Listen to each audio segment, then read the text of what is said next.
ఓం శ్రీ మాత్రే నమః. అందరికీ నమస్కారం అండి. జూలై 11వ తేదీ అనగా శనివారం రోజు కన్యరాశి వారికి దిన ఫలితాల ప్రకారం ఖచ్చితంగా జరిగేది ఇదేనండి. ఈ రాశి వారు కనుక ఇప్పుడే కనుక మన ఛానల్ని కొత్తగా చూస్తున్నట్లయితే చేసి ఛానల్ని సబ్స్క్రైబ్ చేసుకుని ఈ వీడియో మీకు నచ్చినట్లయితే లైక్ చేసి మాకు సపోర్ట్ చేయండి.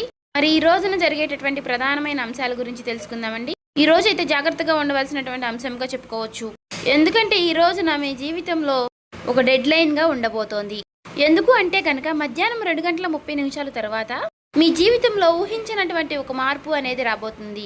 సమ్మక్క సారక్క జ్యోతిష్యాలయం గురువు గారు విజయరాజు గారండి. స్త్రీ పురుష వశీకరణ కూడా చేయబడును. ప్రేమ సమస్యలు, పెళ్లి సమస్యలు, భార్యాభర్తల సమస్యలు, అత్తకోడల సమస్యలు, ఆస్తితగాదాలు, అప్పుల బాధలు, ఇలా అనారోగ్య సమస్యలకి, సంతాన సమస్యలకి, కోర్టు సమస్యలకి, ఆస్తి తగాదాలకి, అప్పుల బాధలకి, ఇలా ఏ సమస్యలకైనా ఈ గురువు గారు చాలా చక్కటి పరిష్కారాలు చెప్తారండి. మనం ఎక్కడున్నా సరే గురువు గారిని ఫోన్ కాల్ ద్వారా సంప్రదించవచ్చు. అన్ని విషయాలు కూడా మనకి చెయ్యి ముఖము చూసి అన్ని విషయాలు ఫోన్లోనే చెప్తారండి. ఈ గురుగారి ఫోన్ నెంబర్ వచ్చేసి 9100263308 అండి. అన్ని విషయాలు కూడా ఫోన్లోనే చెప్తారు. 100% మనకు ఖచ్చితంగా తీరతాయండి. 24 గంటల్లోని ఫలితాలు అనేవి కూడా లభిస్తాయి. మీకు నమ్మకం ఉంటే కనుక ఈ గురువు గారిని సంప్రదించి చూడండి, చాలా నమ్మకం. 2:30 దాటక ముందే మీరు ఒక ఫోన్ కాల్ ద్వారా కానీ ఏదైనా సరే ఒక విధంగా ఒక వార్త అనేది వినవచ్చండి. ఒక వ్యక్తి మీ తలుపు తట్టవచ్చు. ఆ వ్యక్తి ఎవరై ఉంటారు? ఆ వ్యక్తి ద్వారా ఆ వార్త వినగానే ఒక్కసారిగా మీ గుండె జల్లుమంటుంది. ఇది ఒక షాకింగ్ న్యూస్ గా చెప్పుకోవచ్చు. అయితే ఈ వార్త మిమ్మల్ని భయపెట్టేటటువంటి వార్త కూడా కావచ్చండి. లేదంటే ఒక ఆనందంతో ఉక్కిరిబిక్కిరి చేసేటటువంటి ఒక శుభవార్త కూడా ఉండవచ్చండి. మరైతే ఈ వీడియో మీ జీవితాన్ని తప్పకుండా మలుపు అయితే తిప్పబోతుందని చెప్పుకోవాలి. కాబట్టి ఈ వీడియోని మీరు ఎక్కడ కూడా స్కిప్ చేయకుండా చివరి వరకు చూస్తేనే మీకు అప్పుడు ప్రతి ఒక్క చిన్న విషయం కూడా క్లారిటీగా మీకు అర్థమవుతుందండి. ఇక సాధారణంగా ఏంటంటే ఈ రాశి వారు చాలా అంటే చాలా తెలివిగా ఉంటారు.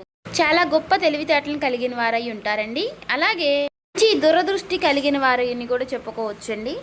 అలాగే మీకు ఏదైనా ఒక విషయం జరిగే ముందు ఒక రకమైనటువంటి సూచన, అంటే అది అంతర్బోధ, అంటే ఇలా జరుగుతుంది అని చెప్పేసి మీ మనసుకి కనిపిస్తూ ఉంటుంది. కానీ ఈ మధ్య కాలంలో మీ మనసు మొద్దుబారిపోయినట్లుగా మీకు కూడా అనిపిస్తుంది కదా. అంటే మీరు అనుకున్నవి ఏది కూడా పూర్తిగా వర్కౌట్ కావడం లేదండి. గత కొన్ని రోజులుగా ఎదుటివారు కూడా మిమ్మల్ని అర్థం చేసుకోవటం లేదనేటటువంటి బాధగా, అది కూడా మీలో ఒక వంతు బాధగా ఉంది. మరైతే మీ గుండె లోతుల్లో ఏదో ఒక అద్భుతం అనేది జరగబోతుంది అని చెప్పేసి మీరు మాత్రం మనసులో పూర్తిగా ఏదో ఒక విషయంలో నమ్ముతూనే ఉంటారు. అయినప్పటికీ గత కొన్ని సంవత్సరాలుగా మీరు ఒక గందరగోళమైనటువంటి పరిస్థితులు అనేది చిక్కుకున్నారండి. చెప్పాలంటే ముఖ్యంగా ఒక ఆర్థిక పరమైనటువంటి విషయంలో కావచ్చు, లేదంటే ఒక డాక్యుమెంట్స్ విషయంలో కావచ్చు అండి, లేదా భూమి విషయంలో కావచ్చు. ఇలా మీరు ఎదురు చూపులు చూస్తూ ఉన్నారు. అసలు ఇది జరుగుతుందా లేదా అని చెప్పేసి ఒక రకమైనటువంటి సంఘటనతో సంవిధ్యంలో మీరు కొట్టుమిట్టు ఆడుతున్నటువంటి పరిస్థితులు కూడా కనిపిస్తూ ఉన్నాయండి. మరైతే మీరు బాగా నమ్మినటువంటి కొంతమంది వ్యక్తులు కూడా మీ మీద నెగిటివ్గా సమాచారం అనేది చేస్తూ ఉండటం. అయితే రేపటి రోజున మీకు మధ్యాహ్నం ఈ టెన్షన్స్ కానీ, లేదంటే తర్వాత జరగబోయేటటువంటి అంశం గురించి కానీ తెలుసుకుంటే ఇది మీకు చాలా చాలా ప్రత్యేకంగా మీ జీవితంలో ఉండబోతుంది. ఇప్పుడు అసలు విషయానికి వస్తే కనుక రేపటి రోజున మధ్యాహ్నం 2:30 లోపు మీకైతే ఒక వార్త అయితే అందుతుందండి. ఆ వార్త ఏమిటి అంటే కనుక ఆ వార్త మీ జీవితాన్ని ఎన్నో మలుపులు తిప్పుతుంది. అంటే దీని గురించి మీరు ఎప్పుడో ఆశలు వదిలిపెట్టుకున్నటువంటి ఒక పాత విషయం గురించి ఆ చర్చ అనేది కావచ్చు. అదేంటంటే మీ ఆస్తి తగాదాలు ఏదైనా, ఇలా దానికి సంబంధించి మీ యొక్క విజయానికి కారణం కావచ్చు, లేదా ఎంతో కాలంగా మీరు ఎదురు చూస్తున్నటువంటి ఒక విదేశీ ప్రయాణం అయి ఉండవచ్చు. ఇంకా లేదంటే ఒక భారీ మొత్తం ఒక అమౌంట్ అనేది మీ అకౌంట్లో పడడం, దాని గురించి అయి ఉండవచ్చు. మరి మీకు రేపటి రోజున ఆ సమయంలో ఒక శుభ పరిమాణం అనే చెప్పుకోవచ్చండి. అందులో కూడా ఒక ట్విస్ట్ ఉంటుందండి. ఆ వార్త వినగానే మీకు నేరుగా అయితే ఆ వార్త ఏమీ రాదండి. ఏదైనా ఒక వ్యక్తి ద్వారా హఠాత్తుగా ఆ వార్త అనేది మిమ్మల్ని చేరుకుంటుంది. మీ గుండె ఎందుకు జల్లుమంటుంది అంటే ఆ వార్త వినగానే మీ గుండె జల్లుమనడానికి 2 రకాలైనటువంటి కారణాలు అయితే లేకపోలేదండి. మొదటిది ఏంటి అంటే నమ్మలేనటువంటి ఒక నిజం. అంటే ఇది మనకి సాధ్యం కాదు కదా అని పూర్తిగా ఫిక్స్ అయిపోయినటువంటి ఒక నిజం. కానీ ఆ వార్త వినగానే అది సాధ్యమైపోయిన అని తెలుసుకోగానే మీ యొక్క మెదడు మొద్దుబారిపోయినట్టుగా అయిపోతుంది. అంటే మీరు చాలా ఆశ్చర్యపోతారన్నమాట. ఆ షాకింగ్ న్యూస్ వల్ల వచ్చేటటువంటి ఎమోషన్ ఏదైతే ఉందో అది మీ గుండెను కూడా తాకుతుంది. ఇక ఆ వార్తతో పాటుగా ఒక పాత వ్యక్తి పేరు కూడా మీకు రేపటి రోజున బయటకు వస్తుంది. అతను లేదంటే ఆమె మరలా వారు మీ జీవితంలోకి రావడం అనేది జరుగుతుందన్నమాట. వారు వచ్చారా అనేటటువంటి ఒక షాకింగ్ అనేది మీలో కలుగుతుందండి.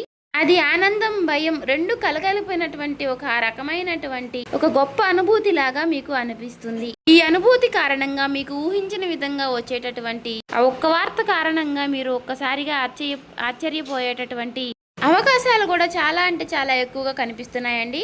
అయితే అసలు మరి ఇప్పుడు ఇది ఎందుకు జరుగుతుంది అంటే, ఇప్పుడు మీరు సాధారణంగా మీరు ఈ 2 గంటల 30 నిమిషాల లోపు దీనికి సంబంధించినటువంటి దీనికి కారణం ఏమిటంటే, మీరు గతంలో చేసినటువంటి ఒక రహస్యకరమైనటువంటి ఒక సహాయం అనేది, లేదంటే ఒక ఇన్వెస్ట్మెంట్లో మీరు పూర్తిగా మర్చిపోయినటువంటి పూర్తిగా ఒక పని, దానికి సంబంధించినటువంటి ఒక మంచి ఫలితాలను అయితే మీకు ఇప్పుడు ఇస్తుందండి. మీ వెనుక ఎవరో మీకు తెలియకుండానే ఈ పని అనేది పూర్తి చేస్తారు. ఎవరు చేసుంటారు అని చెప్పుకోవాలి అంటే మాత్రం ఆ భగవంతుడే చేశారని చెప్పుకోవాలి. అంటే ఈ రోజున కొంతమంది వ్యక్తులు ఆ నిజాన్ని బయట పెట్టాలి అని నిర్ణయించుకుని ఉంటారు. అయితే అందుచేత వారు ఊహించని విధంగా మీకు ఈ ధనలాభం అనేది మీదే, ఈ ఆస్తి కూడా మీదే, దానికి సంబంధించినటువంటి డాక్యుమెంట్స్ కానీ ఇలాంటివి ఏవైనా సరే తీసుకువచ్చి మీకు పూర్తిగా వివరణ అనేది చేస్తారండి. వీటన్నిటిని చూసుకుంటే కొంచెం రెస్ట్ తీసుకునేటటువంటి ప్రశాంతకరమైనటువంటి రోజు అని చెప్పుకోవచ్చు. ఊహించిన విధంగా వారు చెప్పడం వల్ల మీకు కొంచెం ఆశ్చర్యకరంగా అనిపిస్తుంది. అయితే దీనికి మరొక రీజన్ కూడా ఉందండి. గ్రహస్థితి పరంగా చూసుకున్నట్లయితే గనుక మీకు ఈ రోజున శని ప్రభావం అనేది కొంచెం తక్కువగానే కనిపిస్తుంది. అలాగే ఈ రోజున మీకు శని భగవానుడు మంచి అవకాశాలను కూడా ఇవ్వబోతున్నాడండి. రాహువుల యొక్క సంచారం, గురు దృష్టి మీ యొక్క రాశి యొక్క పైన కూడా పడిందండి. కాబట్టి ఈ 2 గంటల 30 నిమిషాలు అనేది ఈ రాశి వారికి ఒక ముహూర్తం లాంటిది అన్నమాట. మరి ఈ సమయంలో గ్రహాల యొక్క కలయిక వలన మీకు ఆశ్చర్యకరమైనటువంటి ధనలాభం కానీ, లేదంటే ఒక ముఖ్యమైనటువంటి కీలకమైనటువంటి వార్త వచ్చేటటువంటి అవకాశం, అది కూడా ఆ వార్త నుంచి వచ్చేటటువంటి ఒక లాభం మీకు అన్ని రకాలుగా చాలా అంటే చాలా ఆశ్చర్యకరమైనటువంటి విషయాలను అయితే కలిగిస్తాయండి. అయితే ముఖ్యంగా దీనివల్ల ఏంటంటే, మీరు మీ జీవితంలో ప్రధానంగా చూసుకున్నట్లయితే రేపటి రోజున మీకు ఉన్నటువంటి కొన్ని పెద్ద పెద్ద టెన్షన్స్ కూడా తగ్గుతాయండి. సమాజంలో గౌరవ ప్రతిష్టలు కూడా పెరుగుతాయి. ఆ వార్త వినగానే మీరు ముందు ఎమోషనల్ అయిపోతారు. కానీ ఆ సమయంలోనే మీరు తప్పుడు నిర్ణయాలు తీసుకునే అవకాశాలు కూడా కనిపిస్తున్నాయండి. అంటే అలాగే ఏదైనా మీరు కొంచెం అంటే మీకు బీపీ అనారోగ్య సమస్యలు ఉన్నవారు కూడా ఆవేశపడిపోయి తొందరపడి నిర్ణయాలు తీసుకోకుండా కొంచెం ప్రశాంతంగా నిర్ణయాలు తీసుకోవడం, సమర్థవంతంగా ఎదుర్కొనేటటువంటి ప్రయత్నం అనేది చేయాలండి. అటువంటి శక్తి ఉన్నప్పుడు ఏ విధంగా కూడా మనం భయపడాల్సిన అవసరం అయితే లేదండి.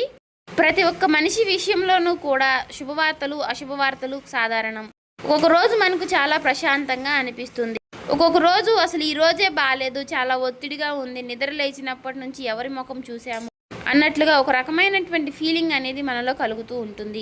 అలా ఒక్కొక్క రోజు ఒక్కొక్క రకంగా ఉంటుంది అన్నమాట. కాబట్టి ఒక్కొక్క రోజు మనకు సంబంధించినటువంటి పనుల్లో కొన్నిటిలో ప్రశాంతత అనేది కనిపిస్తుంది.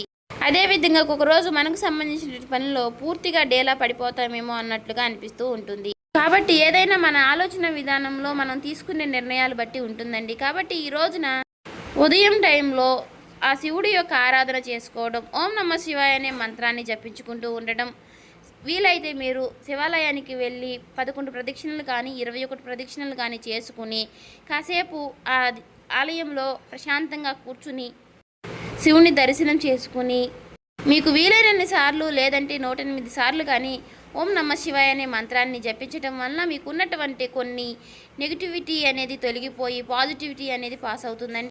ఒక మాటలో చెప్పాలంటే మైండ్ అంతా కూడా మీకు కొంచెం రిలీఫ్ అనేది ఇస్తుంది.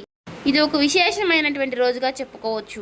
ఇక ఈ రోజు మధ్యాహ్న సమయంలో మీరు ఎవరితో కూడా గొడవలకు కానీ తగాదలకు కానీ పోవద్దండి. ఈ రోజున మీరు నీలం రంగు దుస్తువులు ధరించడం వల్ల మీకు మరింత ప్రశాంతతను ఇస్తుందన్నమాట. అంతేకాకుండా ఈ రోజున మీకు పసుపు రంగు వస్త్రధారణ కూడా మీకు ఎంతో జయం కలిగిస్తుందండి. అలాగే ఈ రోజు మధ్యాహ్నం మీ జీవితాన్ని మార్చేసేటటువంటి ఒక ఫోన్ కాల్ అనేది మీకు వస్తుందండి. ఆ ఫోన్ కాల్ రూపంలో మీ జీవితంలో ఒక సరికొత్త వెలుగుని నింపాలని చెప్పేసి మనస్ఫూర్తిగా నేను కూడా కోరుకుంటున్నాను. ఇక ఈ రోజున మీకు తూర్పు దిక్కు ప్రయాణం అనేది ఎంతో విశేషంగా ఉంటుంది. ఇక ఎప్పుడూ కూడా మీకు వీలైనంత సహాయం మీరు ఎవరికైనా చేయడంలో మీరు ముందుంటారు. ఒకరిని ముంచాలి, ఒకరిని నష్టపెట్టాలి, ఒకరికి సమస్యలు కలిగించాలని చెప్పేసి మీరు ఎప్పుడు కూడా అనుకోరు. మీ మనసులో కూడా మీకు ఎప్పుడూ కూడా అలాంటి ఊహలు కూడా రావండి. కాబట్టి మీ మంచితనం వల్లే మీకు ఎప్పుడూ కూడా మంచి జరుగుతూ ఉంటుంది. అలా మీకు ఆగిపోయినటువంటి పనుల్లో కూడా ఒక మంచి మార్పులు కలగడానికి అది కూడా ఒక సహాయపడుతుందండి. అలాగే మనం ఎప్పుడైనా సరేనండి చేసినటువంటి మంచి పనులు మనకి ఒక్కొక్క రోజు మనకి అవే సహాయపడుతూ ఉంటాయని చెప్పుకోవచ్చు. అలా నిదర్శనమే ఈ రోజు అండి. కాబట్టి మీ జీవితంలో రాబోయేటటువంటి మీ జీవితంలో ఒక మంచి మార్పు అనేది వస్తుంది. మీరు మనస్ఫూర్తిగా మంచిగా ఈ రోజున పాజిటివ్గా ఉండండి. మీ మనసులో మీరు ఎప్పుడు ఎటువంటి నెగిటివ్ ఆలోచనలు అనేవి చేయకండి. అలాగే మీరు ఏదైనా ఒక విషయం గురించి నిర్ణయం అనేది తీసుకునే ముందు 1కి 4 సార్లు ఆలోచించి పెద్దల యొక్క సలహాలు సూచనలు తీసుకుని జాగ్రత్త నిర్ణయాలు అనేవి తీసుకోండి. అలాగే మీ ఇంట్లో పెద్దల యొక్క ఆశీర్వచనాలతో పాటు మీ జీవిత భాగస్వామి యొక్క నిర్ణయాలని గౌరవించండి. ఇక ఈ రోజున మీరు బయటికి వెళ్ళే ముందు ఆ శివుడి యొక్క బసం కానీ లేదంటే సింధూరాన్ని కానీ ధరించండి నుదుటిన. ఇలా ధరించడం వల్ల మీకు వచ్చేటటువంటి కొన్ని నెగిటివ్ ఆలోచనలు నెగిటివ్ సమస్యలు అనేవి తొలగిపోతాయి. అంతా కూడా పాజిటివిటీగా ఉంటుంది. మీ మనసు కూడా చాలా ప్రశాంతంగా ఉంచుకోనండి. నలుగురితో నవ్వుతూ మాట్లాడండి. ఎవరి మీద కూడా చిరాకు పడడం కోప్పడడం ఇలాంటి పనులు చేయకండి. అలాగే మీకు వచ్చేటటువంటి సంకేతాల ద్వారానే మీకు రిజల్ట్ అనేది చాలా కనిపిస్తూ ఉంటుంది. కాబట్టి మీరు కొన్ని ఏవైనా సరేనండి వచ్చినప్పటికీ వాటి గురించి ఆలోచిస్తూ ఉండండి. సో చూసారు కదండి, ఈ వీడియో కనుక మీకు నచ్చినట్లయితే ఓం శ్రీ మాత్రే నమః అని కామెంట్ చేసి లైక్ చేసి మాకు సపోర్ట్ చేయడం మాత్రం మర్చిపోకండి. ఇంకా ఎవరైనా మన ఛానల్ సబ్స్క్రైబ్ చేసుకునే వాళ్ళు ఉంటే దయచేసి సబ్స్క్రైబ్ చేసుకోండి.